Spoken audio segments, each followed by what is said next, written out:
Electronic commerce, or digital trade, is the buying, selling, and trading of goods and services conducted over digital platforms such as the Internet.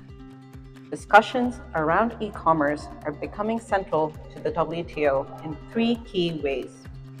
First, the WTO members are engaging in more discussions at the multilateral level through the WTO's e-commerce work program.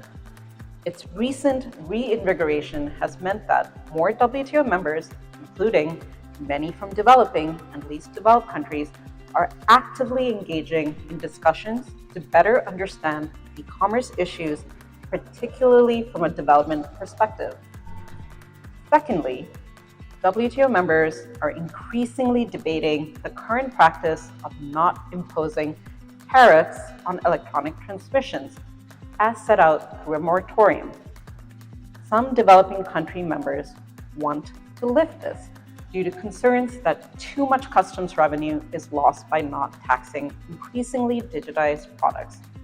Other members from both developed and developing countries argue that lifting the moratorium would increase costs substantially and be damaging from both a business and consumer perspective. Digital trade is also discussed at the WTO in a third way, the E-commerce Joint Statement Initiative, or JSI. For the last 6 years, a subset of WTO members has been working towards negotiating a new agreement on e-commerce rules. This JSI has been met with some criticism, as some members feel that JSIs distract from the multilateral agenda. Inclusive discussion is of concern too, as this JSI is made up of just over half the WTO membership, including the largest trading countries, who represent more than 90% of global trade. Unfortunately, developing and LDC member participation is not as prominent.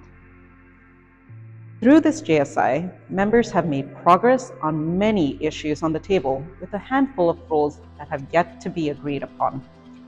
Participants hope to deliver a finalized legal text of the agreement this year.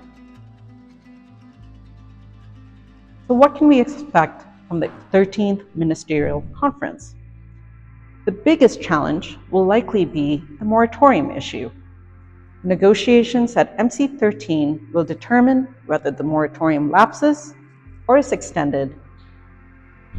The JSI will also play a prominent role. Participants may present a core text of their proposed treaty at the Ministerial.